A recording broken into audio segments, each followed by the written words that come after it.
Lupus, or systemic lupus erythematosus, SLE. What is lupus?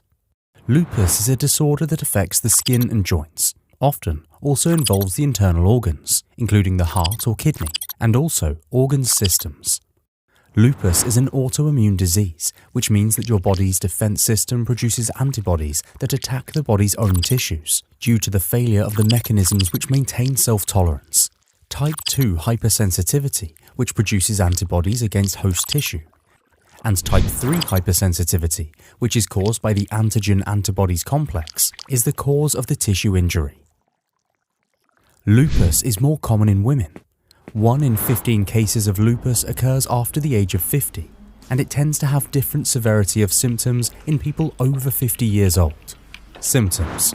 The symptoms of lupus are joint pain, malar rash, fatigue, fever, weight loss, headaches, swelling of lymph glands, swelling of feet, Raynaud's phenomenon, changes of skin color in fingers or toes into blue, white, red during cold conditions, mouth ulcers, hair loss, breathing difficulty and shortness of breath or pain when breathing in, photosensitivity,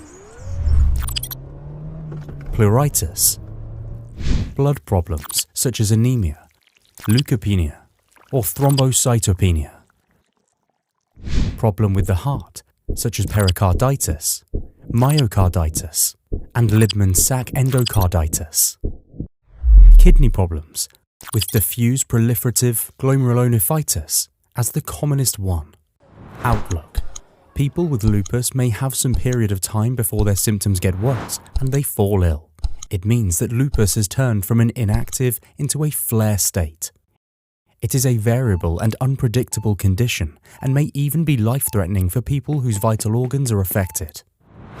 Unfortunately, it's difficult to precisely predict how lupus will affect you. Most people with lupus don't have more serious complications, but your doctor needs to be wary of them. The complications include 1.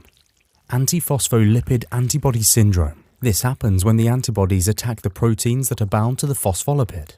It causes arterial and venous thrombosis. 2. Fibromyalgia, a widespread bone and muscle pain, along with fatigue and sleep disorder. Check out our video for further information. 3. Osteonecrosis, the collapse of bones due to the decrease of blood flow to bone cells. 4. Infection, because of the weakening of the immune system. 5. Other autoimmune diseases, such as Hashimoto's thyroiditis. Diagnosis. You will need to have regular checkups with your doctor to get diagnosed for early signs of lupus. The earlier the diagnosis, the lesser the complications. The laboratory investigations for SLE include 1. Anti-nuclear antibody, ANA. This is the hallmark of the disease, as it is positive in virtually all patients with SLE in the course of their disease. ANA is detected by indirect immunofluorescence. The ANA can be grouped into 4 categories. A. Antibodies to double-stranded DNA, or anti-dsDNA that is specific for SLE. B. Antibodies to non-histone proteins, or snRNP proteins attached to RNA. C. Antibodies to histones, characteristics of drug-induced SLE. D. Antibodies to nucleolar antigens. 2. Anti-Ro antibody test. 3. Complement C3 and C5 level test, as their levels go down when lupus is more active. 4. Erythrocyte sedimentation rate, ESR, and C-reactive protein test to indicate inflammation inside the body. 5. Urinalysis and its sediments may reveal hematuria, pyuria, proteinuria, and cellular casts. 6. Urine protein to creatinine ratio with serum creatinine can give insight into the kidney's condition. 7. Complete blood count and differential may reveal the blood problems.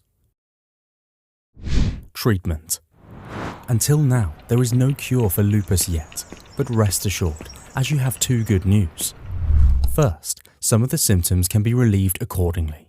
The photosensitivity and subsequent malar butterfly rash can be prevented by using sunscreen. preferably SPF 50 or greater. The aforementioned Raynaud's phenomenon can be prevented by using gloves and socks in a cold condition. The second good news is that this disease is very often treatable, showing meaningful responses to a number of different types of drugs, particularly when treatment is done in the early stages. A rheumatologist may advise you specialized treatment with hydroxychloroquine, non-steroidal anti-inflammatory drugs or NSAIDs, steroid tablets, creams or injections, conventional disease-modifying anti-rheumatic drugs, DMARDs, drugs to control high blood pressure and high cholesterol, immunosuppressants such as methotrexate, azathioprine, mycophenolate, cyclophosphamide, biological therapies such as rituximab, cyclosporine, belimumab. Besides rheumatologists, other practitioners may also be necessary to consult, especially if there are indeed further complications. Pregnancy and lupus. While women with lupus can still have a baby, it is best to discuss with your doctor before proceeding to get pregnant to alter your lupus treatment if needed. Always plan a pregnancy whenever possible at a time when lupus is already inactive for at least 6 months.